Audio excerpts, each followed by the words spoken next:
and it's a community of practice session with myself, Kim Barnetson, and we've got Lisa and Damon from the Barn Stronger Practice Hub. Let me flick through and I'll tell you what we're going to talk about. Oh, there we go. As always, we're using evidence from the Early Years Evidence Store, which is part of the Education Endowment Foundation. But this is really more about working together and talking about things together, as you'll see in a moment. So this evening, we're going to cover, why is clay important in the early years? Why is it an important resource? What are the barriers to offering clay in your setting? And what are the possible solutions that we can all get together and suggest to these barriers? And then we're going to have a think about how we can extend learning with clay, different things we can add to it, or different tools and things like that we can use. Then we'll have questions and answers if we've got any more, and then a very quick message about what's coming next in the next webinar and in the new year. So as I said, this is a community of practice session. So a lot of you will have already been to clay networking sessions with Claire.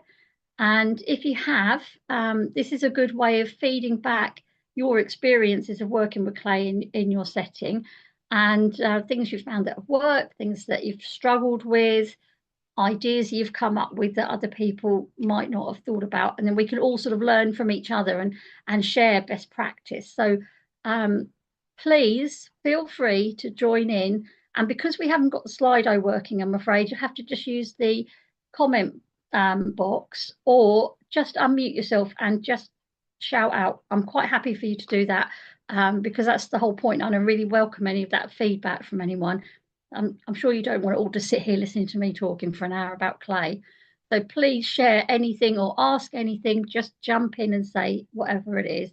I'm going to ask Damon, as usual, to keep an eye on the chat box, because I can't see what's on there when I've got the PowerPoint on.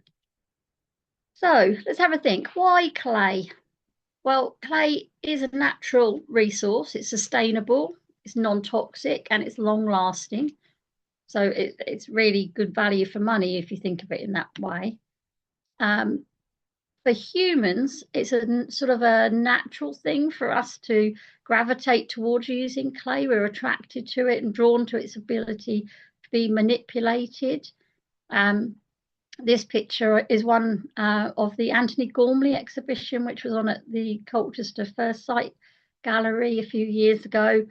I don't know how many of you might have gone to see it with your childminding children if you live locally. It was quite incredible. It was thousands of little clay figures. Each one's different. It was quite a feat to stop the children from trying to play with them. But it's just an example that clay is something that's used all the time by all of us. And it's just a really interesting resource for children to use. From a development point of view, it works really well with supporting fine and gross motor skills. So here in these pictures, you can see someone rolling the clay. It's hard work to roll clay with a rolling pin, isn't it? Or to try and squeeze it with your hands. It really takes a lot of muscle control. And then on the other side, we've got a child doing some mark making in some clay using fine motor skills. And unlike resources such as Play-Doh, and I'm not saying that Play-Doh is wrong, it definitely has its place, I think. I quite enjoy making Play-Doh with the children, but clay is different because it can change its state and it can still be manipulated. So it can dry out, it can be wet, it can be in that soft, malleable state in the middle. It's all good for children to use in different ways. Most importantly, I think maybe from our point of view, clay is an open-ended resource. Now, I'm pretty sure that all of you know what I mean by that, but just in case there's anyone that's not sure, open-ended means it doesn't have to be used in a certain way. And so when we're thinking about process over product, clay is ideal because children can use it, they can manipulate it, they can squash it, they can roll it, they can add things to it, but it doesn't have to have an end product. they can go off at the end of that creative session and move on to something else.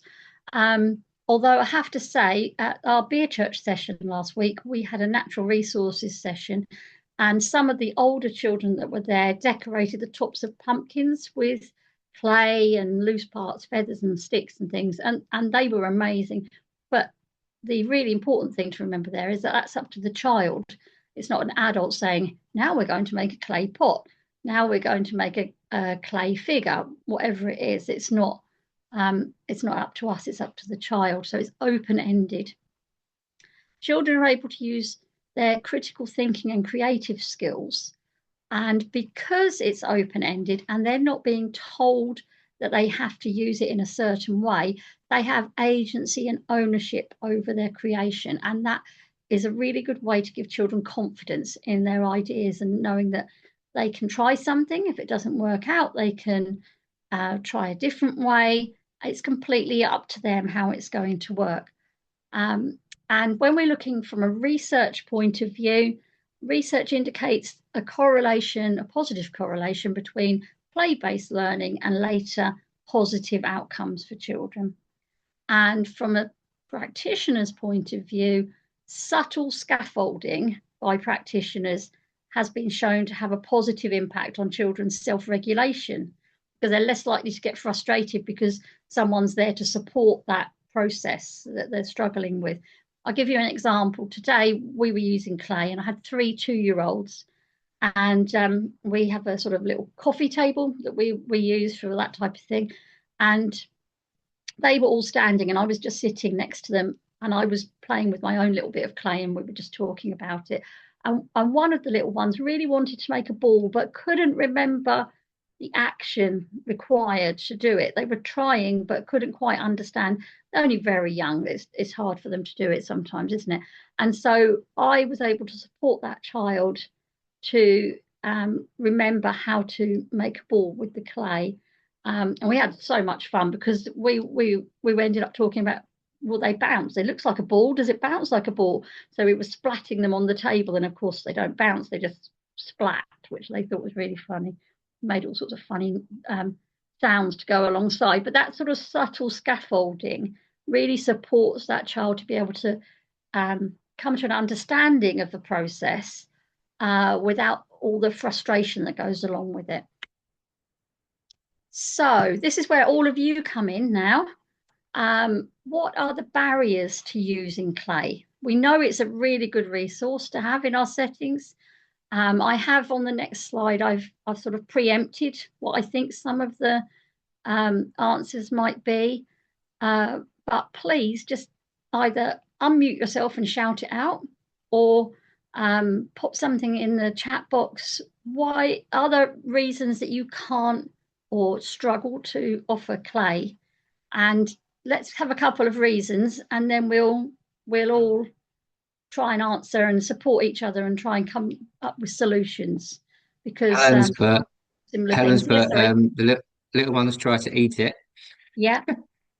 The mess. Michelle said the mess and staining. Barbara said messy and stains easily, and it can be eaten. Mark's put health and safety. Okay, what do you mean by health and safety, Mark? Can you elaborate? Do you mean eating?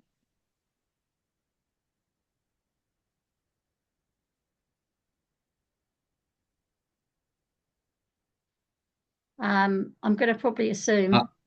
I'll let you know. He's put yes, but also other considerations.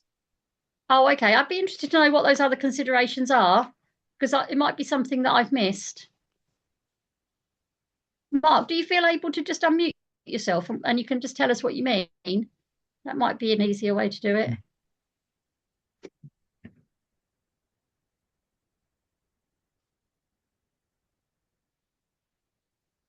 Okay, hang on. I'm going to skip forward to my next slide. Well, I have preempted some of these answers because don't forget, I'm a childminder just like the rest of you. So these things are also in my head when I think, shall we have the clay out today? So let's have a think about mess that a couple of people came up with. Yeah, it is true. Clay can stain, especially the red clay. This sort of grey coloured clay that you can see in the picture there doesn't seem to stain so much. So we can get around that, can't we? We have to think, we have to balance it out, don't we? What's more important? Having making sure children have got old clothes or waterproofs or aprons or something on, uh, rather than not offering that at all. You know, how would you get around that? So my sort of answer to that is you could wear aprons, you could wear waterproofs, the children could have old clothes. You could even do that thing that they used to do eons ago when I was at primary school, where you had to have one of your dad's old shirts. You could have something like that if you wanted to. As far as in your house, mess in your house, you can contain it. I think we've said before, someone else came up with the idea when we were talking about paint, I think, but they had I can't remember what it was called, but sort of like a play pen that you do messy play in. Um, you can use something like an old shower curtain, you could do it on a tough spot, or you can do it outside. So has anyone else got any ideas how to offset the concerns about mess? Because clay actually isn't in itself, it's not a particularly messy um, resource. It's fairly easy to clean up because it's natural. It's sort of it just needs a little bit of soapy water to clean surfaces and things like that. Kim, I'm just going to Yeah, interject a little bit there. yeah, sure. Just thinking about, I know people think it's like the mess on the hands and it dries out. Just a little bit of olive oil or something, if you rub into your hands before you use it, tends to stop it sticking and Oh, dry hands, which is always a good solution. that's a really, really good tip. I didn't realize that. Yeah, I mean, I think today, for instance, when we were using it, yeah, the table it was on got a bit messy. I don't normally expect children to wear aprons, but today we'd been sorting out the craft cupboard and we found some aprons right at the back, and the children were really enamored of these aprons. So in some of my pictures, they are wearing aprons today, but I'm not worried. They all wear old clothes anyway. But there are Kim, ways sorry. around it. Yeah, sorry. So I'm going to interrupt. Kay's put the first step will be sharing with parents the picture of what children have learned while making all the mess. And Karen said, use the grey inside, and if you've got a red, use it outside. Yeah, that's a good point, actually, Karen, isn't it as well? Yeah, because that grey clay does tend to be less. It doesn't stain quite as much, does it? I think we really do need to consider, and I do totally understand you might not want a huge amount of mess inside your home. I totally understand that, but we do need to consider weigh up the benefits of using a resource against the negatives. And what is that saying to a child, that you can't use something in my setting because it's too messy? So we can all think of ways around it. You know, you can do them outside. That would be the obvious answer, really, most of the time, wouldn't it? As I say, on a tough spot, I think most of us have got something like a tough spot, haven't we? And the thing with clothes, yeah, I mean, it's the same as painting, isn't it? If you're offering painting, how are you sort of approaching that with the parents? Are you saying send them in old clothes? Are they wearing aprons? You know, it's a similar thing, isn't it? So the other thing, someone to put eating. Sorry, Um, Kim. Sorry, just yeah. before you move on from the Mm, mess part, Kay's just put, I think as well, if it's at a table of a designated activity, it's easier to contain it. yeah, that's a really good point. It is easier to contain it. You can I totally understand that we all have a different layout to our settings, and it's our home, and you might have carpet and all that type of thing. But actually, also you don't need to offer huge amounts of clay for it to be still a really valuable resource. Anyone who came along to Beer Church last week or has been to any of Claire's loose parts settings will know that she has small little lumps of clay, not great big tubs of wet, soggy clay, and they're still really valuable for the children to use. And it's really easy to contain that sort of thing inside. Um, or as I say, you can do those outside. So the thing about eating, I've done a little bit of looking into this. So clay is completely non-toxic as long as you get sort of natural air drying clay, hasn't had anything added to it. So it really wouldn't matter if a child wanted to lick it. The problem would be a lump could be a choking hazard. So, but again, you could say that about loads of different things in your setting, couldn't you? You could say that about Play-Doh. Any sort of craft type activity might have bits in it that are that a child could choke on. So, like anything in your setting, you just need to risk assess it because you know your children best, don't you? The children. So, funnily enough, this picture is of my setting today, and the child in this picture is an eater. She will eat anything. She eats so much Play-Doh. It's just mind-boggling. She'll eat mud. She'll lick paint. She licks slugs in the garden. It's gross. I can't really say much more than that. She is my granddaughter, so I'm allowed to say stuff like that. But she's weird about the stuff she licks.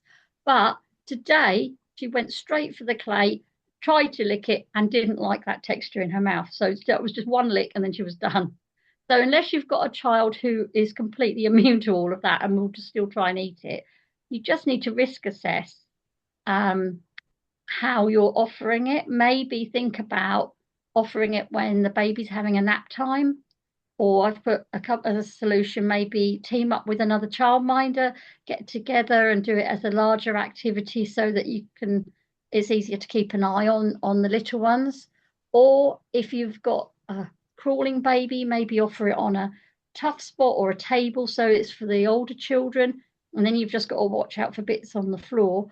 Or you could still offer it to babies and very young children, but maybe think about doing it as a more of a sensory experience. So you sort of liquefy it, just dissolve it in some water and they can still feel it. It would be a little bit like gloop, wouldn't it? But has anyone else got any sort of solutions to the health and Just safety? going Yeah. back to Mark elaborate a little bit, but about allergies and also skin irritations. Again, That with was the what skin he. irritation, the olive oil is really good. So normally olive oil is quite okay for like most skin things. But if you put like that barrier on or a barrier cream or something like that on beforehand, tend to work. I have to say, I mean, there could be children that are allergic to clay. I haven't ever, No. in 24 years, I've never come across a child that's got It's had a a natural resource. So yeah. if they're allergic to clay, they're probably allergic to mud, possibly.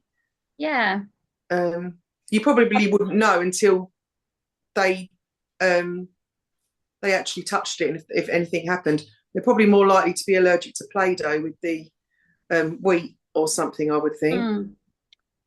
Yeah, I agree. And I suppose it's like anything, isn't it? If you know that a child has an allergy to it, you probably wouldn't offer it on the day that that child is there because you need to be sort of considering their safety first.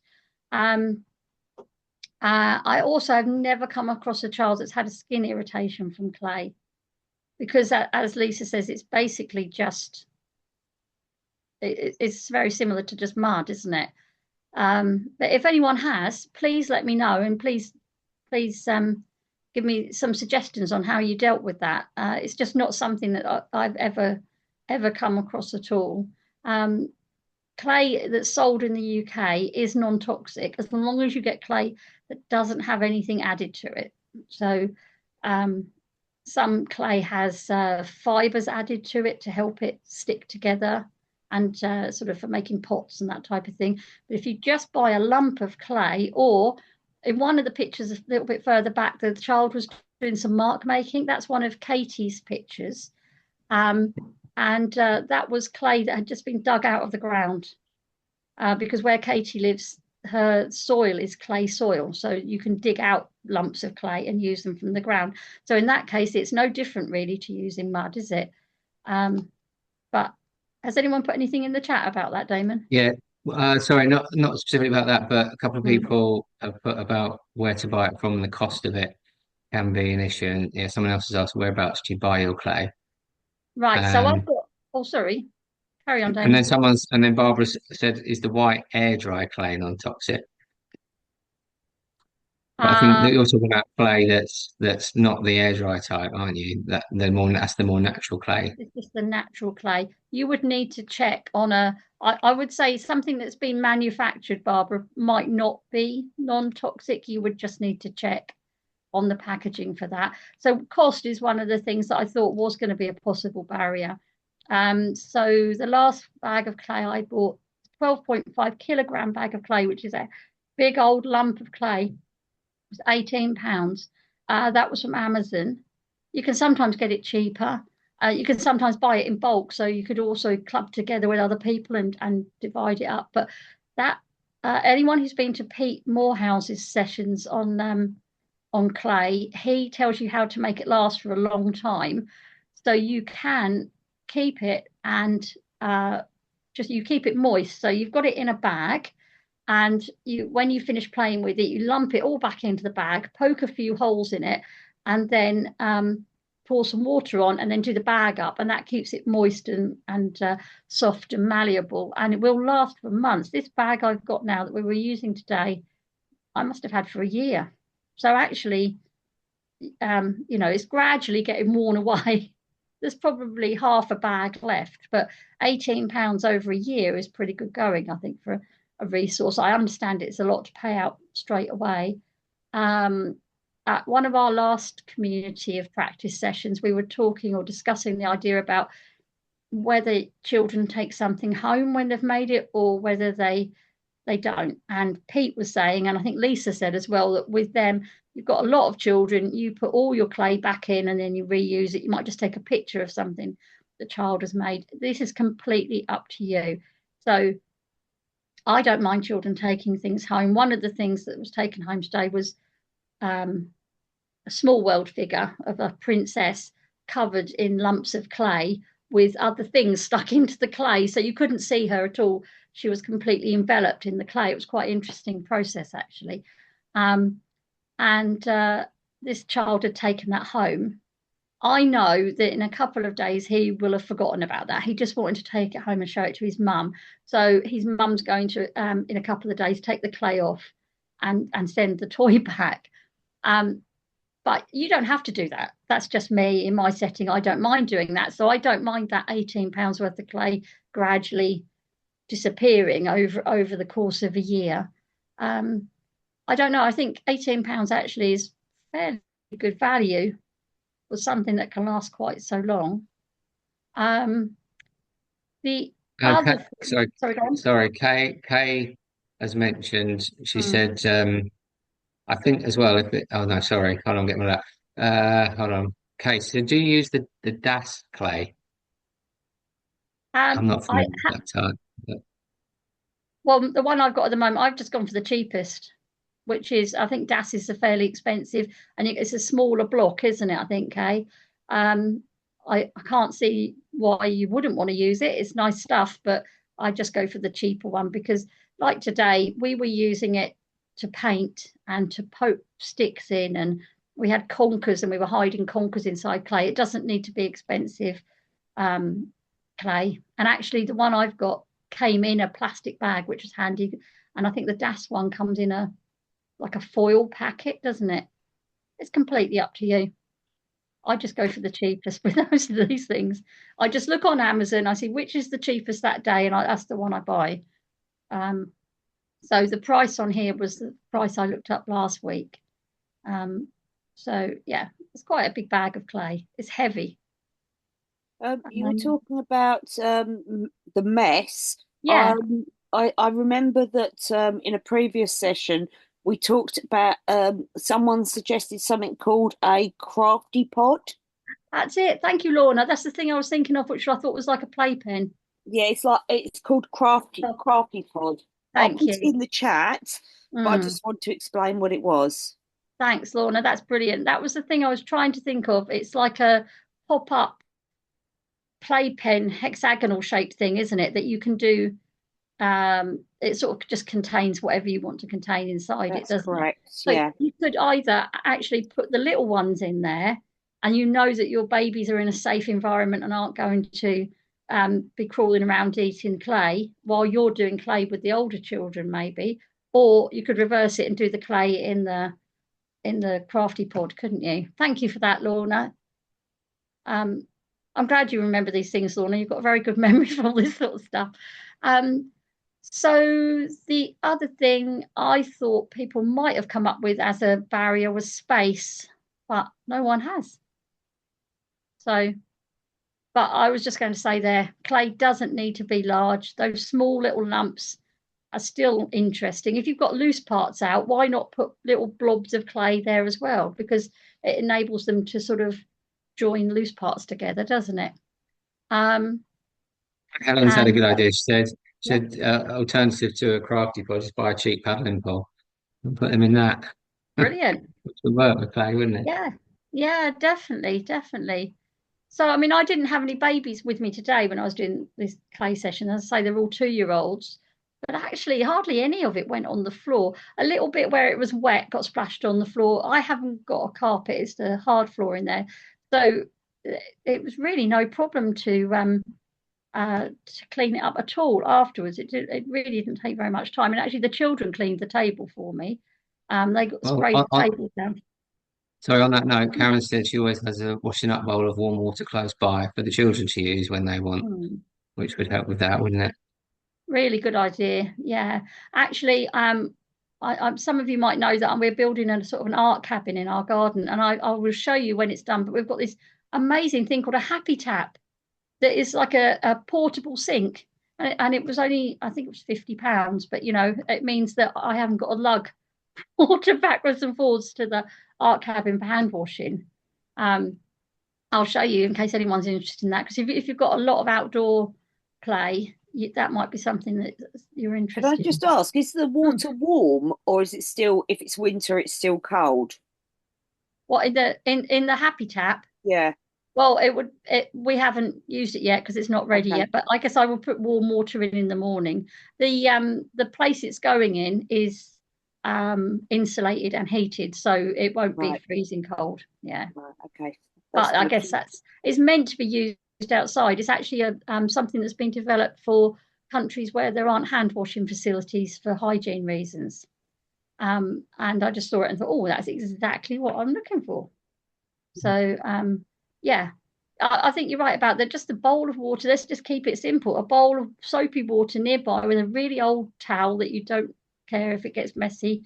I think it's just a matter of thinking rather than automatically shutting off the idea of a resource because it might be messy or it might cost too much or it might be this or it might be that. It's looking at it and thinking, well, other people are able to do this and how can I do that as well? So ideas like the crafty pod or just having the bowl of water nearby, it's just a really good idea, isn't it? That means at home you haven't got children traipsing through your house to the bathroom with clay all over them or anything like that. But maybe start small, try it and see. It's probably not the scary messy thing you think it might be. I think it's not quite as difficult to offer as you might initially think. Sorry, Kim. Kay, just on the health and safety still, Kay made an interesting point. She said, is she right to think that if you have an outbreak of any sickness or anything, that you would throw the clay that you've been using out? I would anyway. Yeah. Same with anything like that. Anything, obviously Play-Doh or anything like that. Yeah, I would get rid of it and just start again. So I mean, you could, depending on where you were in your clay usage, you could have wasted your £18 worth of clay, but hopefully that's not going to happen. But I think it's always best to err on the side of caution, isn't it? Get rid of all the toothbrushes, everything like that when after an outbreak, just to be on the safe side. So yes, you're right, Kay, I would, but I don't think it's a requirement. It's up to you if you feel that would be necessary. The trouble with things like clay and Play-Doh in particular, it's a really, really bad carrier of worms for children if you hang on to it for too long, because as you know, children tend to have, if they have worms, under their fingernails, and then their fingernails are in the Play-Doh, and then they just thrive on that warm, yeasty type of environment, which is not good. Well, actually, clay is really probably better in that respect. Has anyone else got anything they want to mention about the barriers and the solutions?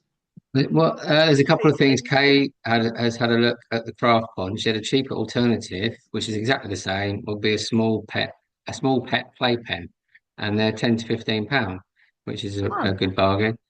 And Lorna just said, asked about if you use Hessian at all, which is something that Pete Morehouse suggests using Hessian on, to manipulate the clay on. Yes, yeah, I have got some Hessian. We just didn't use it today. I've got a few different things. Actually, that's a good point, Lorna, because this is one of the things we're going to come on to next, which is, so okay, you've got your clay, and now what are you doing with it? What have you got some ideas and sort of hints and tips on things, excuse me, that you might do with the clay, or resources you might put out with the clay for the children to use, and any ideas at all? Again, please feel free to just type in or just shout out. I'm just going to grab a drink of water while you're doing that. I've put a few photos up there to sort of get you started. Barbara's put sticks, feathers, brushes, stones. Yeah, brilliant. Yeah, natural loose parts. Yeah, Emma's put any loose parts. Somebody on their iPhone has put, we used Hessian and dressed the kids in our play shoes, dungarees with aprons. Oh, that's from the Hessian side of things. They do use Hessian and then just keep the children in their messy outfits. Yeah. Yeah, I think most children have waterproofs, don't they? And if they haven't, then most of us have got waterproofs. I don't know if you're anything like me. I'm always being given spare sets of waterproofs. So, you've usually got something you can just pop on the children, and it's okay. My feeling with this is, I know we're going back a little bit here, but our job is to support children's development, not to worry about whether parents don't want children to have messy clothes. So it's really important that you need to make that really, really clear to parents right from the start, that it doesn't matter, if their child looks fashionable or whatever. All that matters is that they've got clothes that are suitable for whatever you're doing that day and suitable for the weather, really. I don't know, the other option really is to have a few spare odd bits and bobs at yours that you can just pop on the children, rather than if they turn up in some nice outfit. I'm very lucky. All my families know right from the start, don't send them in anything that you don't want to get messy. And so we've got some more suggestions. We've got Kay said she loves to use a sieve or things with holes in, they can squish it through, and the crazy like their crazy hair Play-Doh set. And Karen's put animals of all sorts, dinosaurs, really good. And Barbara's put, can paint be added to it? She's asked a question. Yeah, so there's a picture here. I think this is one of Katie's pictures, where they were painting, and we were using paint today as well. Yeah, it works really well actually on it. Really nice. I don't sort of mix it in, if that's what you mean, Barbara, but paint was on the table, the clay got painted. It's as simple as that. Yeah, there's so many things you can add, aren't there? Small world things. So this little one is doing some mark making just with sticks, or maybe that looks more like a proper clay tool, but you don't need proper clay tools. We were just lucky to get those from the conference, weren't we, and from the networking sessions. In the middle one, you can see, this is one of my pictures. So water. This is a tray of clay actually that we left out. And one day in the summer, I forgot to cover it up and put it away again, and it rained. And then we came back the next day, and the tray was full of water. And rather than thinking, oh, the tray's all full of water, I left it like that, and we explored it as a completely different type of experience. It was wet, but the water, I think you call it slip, don't you, if it's wet clay like that. It felt so lovely and smooth, and it was just a really interesting sort of texture for children. And then in the next picture, which I think is Katie's, yeah, they're adding paint to it. So yeah, of course you can add paint to anything really, can't you? The last picture is one of mine. You can always tell mine are always like a complete jumble, aren't they? That was paper straws, and they'd made birthday cakes. So yeah, and you can really add anything. I like the idea of small world toys being added. That's always a good idea. And if you've got a child with a schema, then having something that they can envelop in the clay is always quite a nice thing to do, isn't it, as well? You can also do One more scissors. here. Scissors, Oh, yeah, sorry. that's all right. Sorry, Kim. But someone on their iPhones, but we use it to put garden offcuts and make the Gruffalo wood. Oh, And okay. Karen's put we've added ice cubes in the past, Ah, and then someone else put we use water to liquidate it and markmate, which is a little bit like what you were just talking about. yeah, yeah. It's such an interesting texture and material to use in all sorts of different ways, isn't it? I think when you initially think of clay, you think of making clay pots or worms or balls or something like that. But actually, it does a lot more than that, doesn't it? I really like the idea of using the sieves to push the clay through. That's such a nice idea. And the ice cubes are interesting as well. I hadn't thought of that. I might have to give that a go. I'll skip forward to the next one and see if we've got, but in the meantime, if we've got any more comments, Damon can tell me.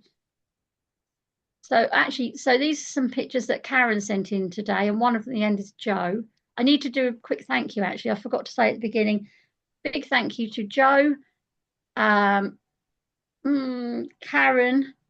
Katie, and Lorna, I think it was, who sent me pictures of clay that they're reusing in their setting, which is really interesting. What I really liked about one of these pictures is the little boy in the stripy t-shirt. He's painting his arm, and that's a really nice sensory thing for a child to do, isn't it? And also, if you have got a child with an enveloping schema, what a great way to envelop yourself in clay. That's really nice, isn't it? So have we got any comments or questions about clay or how we use it, how we can promote it in our settings, how we can offer it to children in our settings?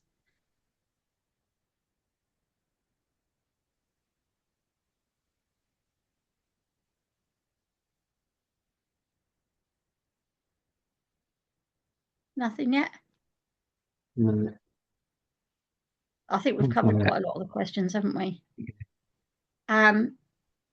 While we're waiting to see if we do have any comments or questions, if you have been inspired to try using clay or you already use it and you want to share any of your ideas with your fellow practitioners, please share them on the Reach Out social media, because it's really helpful for people to see things and get different ideas about what they could do, how they could offer things.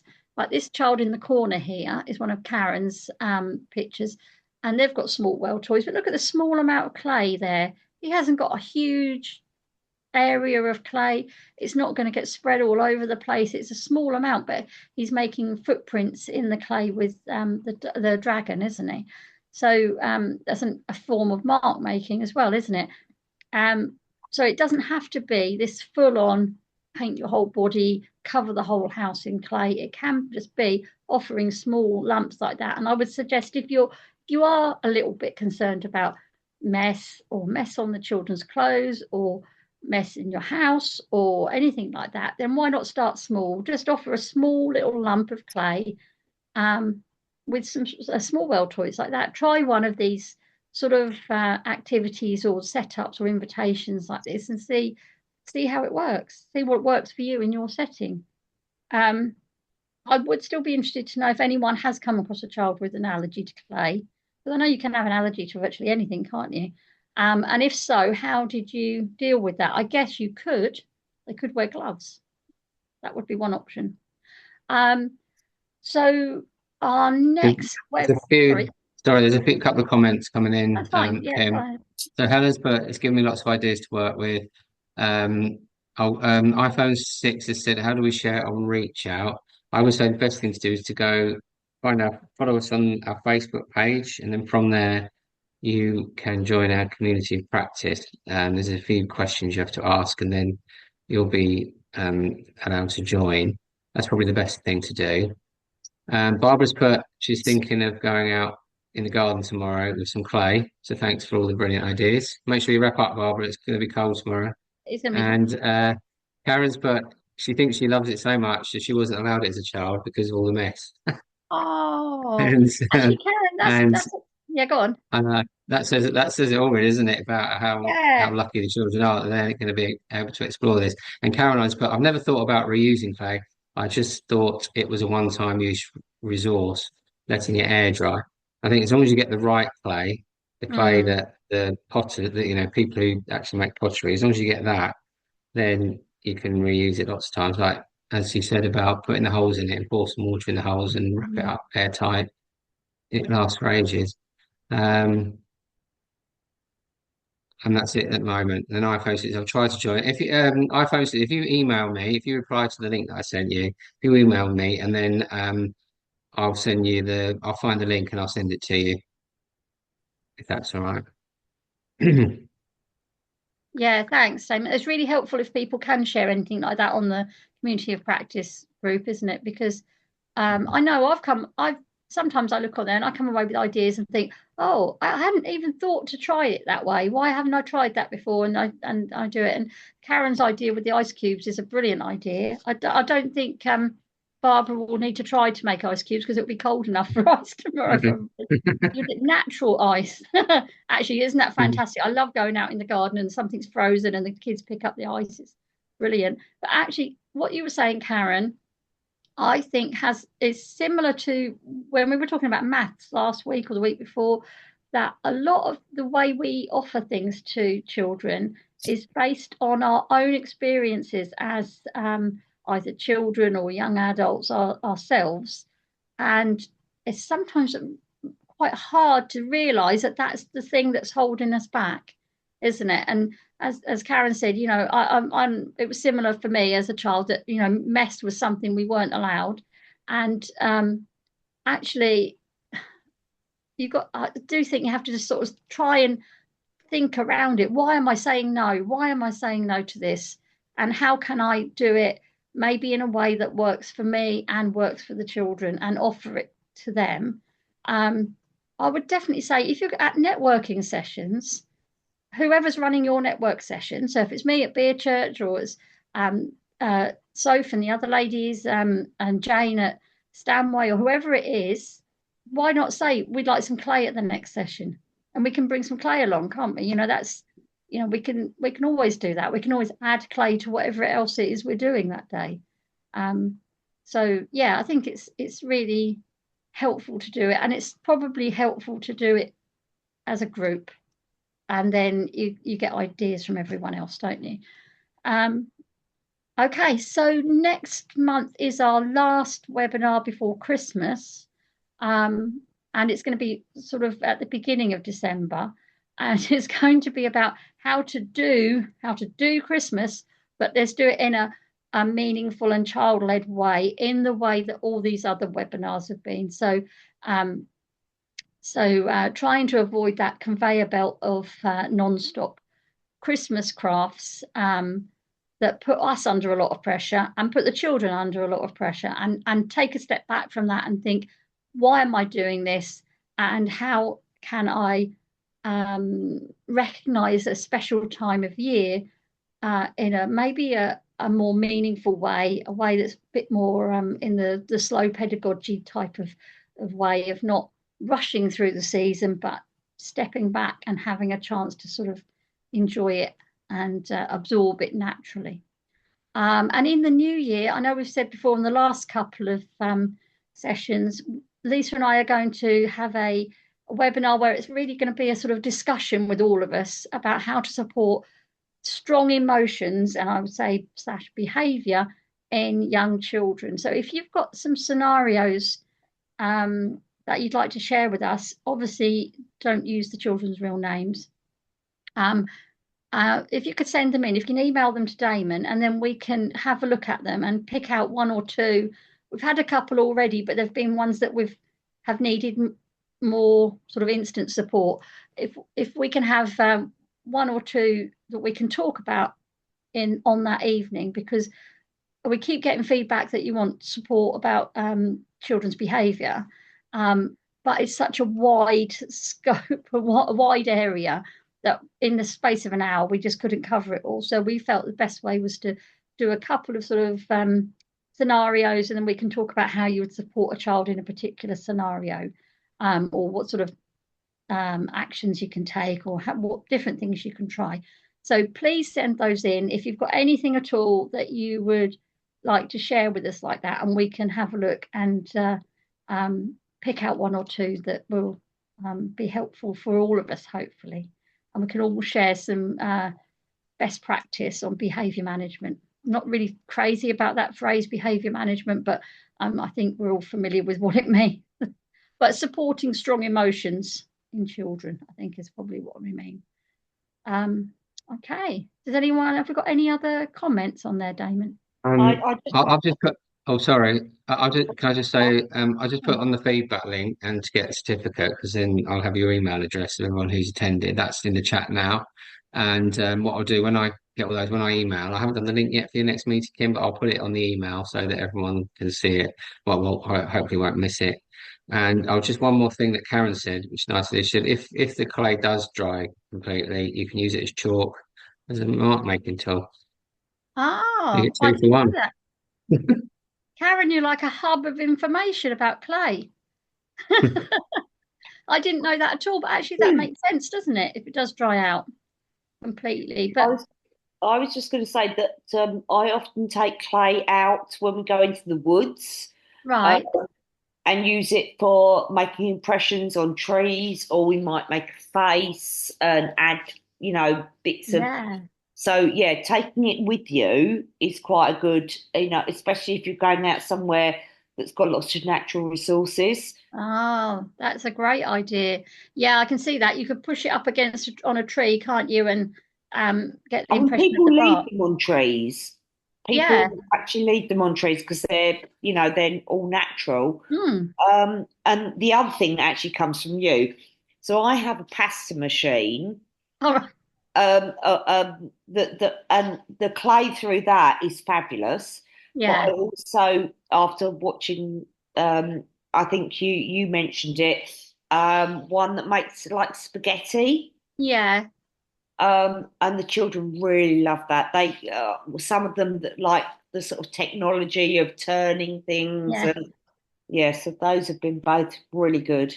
Oh, I'm so pleased. Lorna, have you got the one that's like a cylinder, you mean, with a handle on the That's top? it. Yeah, It's that's the one that you told me fantastic. about. But a Yeah. regular pasta machine, Yeah. they've put Play-Doh through it. They've even put paper through it, and it's like a shredder. Oh, wow. Yeah, so one that's not a cylinder, but Yeah. kind of The one that sits on the table. more a box Yeah. sort of size, shape Mm. one. But they have loved that. Oh, that's really good to know, isn't it? I Obviously, found that, the clay can't be too sticky, yeah. but yeah, it takes a lot of washing, but Yeah, I find the good thing about clay actually though, that if you just soak everything it in a comes bit, off. Yes, yeah, and then okay. you've just got to wipe it off, haven't you? You haven't got to stand there scrubbing anything. No, it's not Um, scrubbing. It's just if you leave it, if you forget about it for a couple of hours, you just need to yeah, put it to soak, and yeah, it's fine. yeah. Thanks, Lorna. That's a really good point to make for anyone who has got this sort of slight concern about mess and things like that. It just comes off everything. It's absolutely fine. It just, As in yeah, fact, I would say it's probably easier to clean up than lots of paint, isn't it? Or definitely easier deconstructed than Play-Doh. paint. Definitely easier. Yeah, yeah, definitely. I'm so Thanks glad very you like much. the pasta machine. For anyone who's not sure what that is, I will put a link on the community of practice thing. 'Cause, like a lot of us, I had a pasta machine that just stands on the table, and you turn the handle like this. But I found that really young children really struggled with it.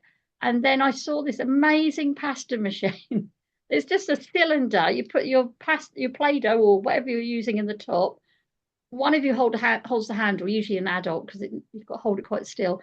And then you just turn the handle at the top, and the Play-Doh or pasta or whatever it is you're making comes out of the bottom, and it has different shapes. So you can do tagliatelle or spaghetti or whatever.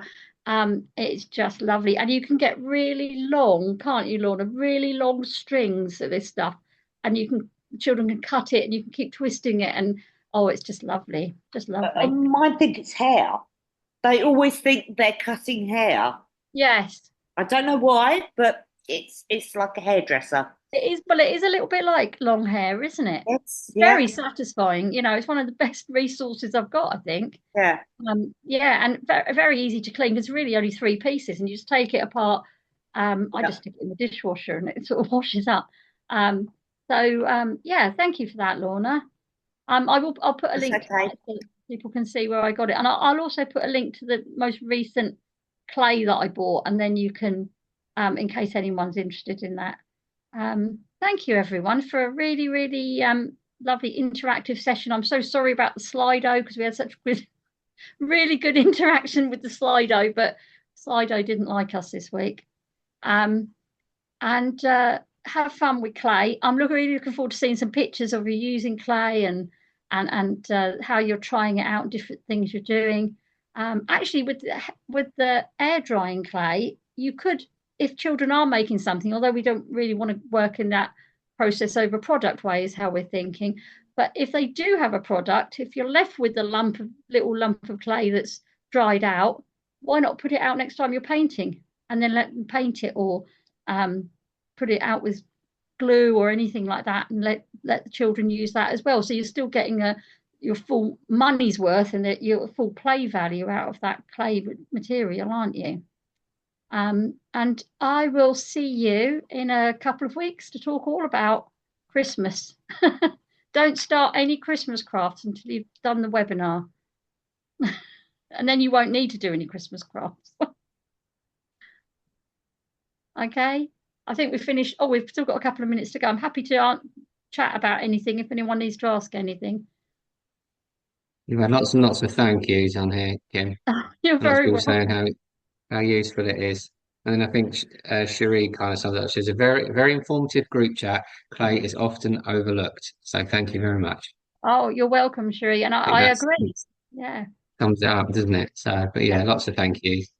Yeah. It was Mark's first ever session and not the last. So don't forget, check us out on YouTube for all of Kim's other webinars. They're all brilliant. So just search Reach Out SPH. Yeah. Welcome, Mark. Yes, yeah. Please join us. I mean, the whole thing here is we're really trying to use evidence-based research to sort of promote learning outcomes, positive outcomes in children. But that's really through all working together and coming up with all these brilliant ideas together, and recognizing that we all bring different things to the table, and working together we can sort of really up our game with how we offer things to children. So thank you so much. I'm glad you came along, Mark, and I look forward to seeing you hopefully on the next session. Lisa, did you have anything you need to add? No, I think that's it. I don't know if Lisa's got anything now. No, nothing, Kim. I think you've literally covered everything that was on. So there's nothing more to say about clay. We've said it all.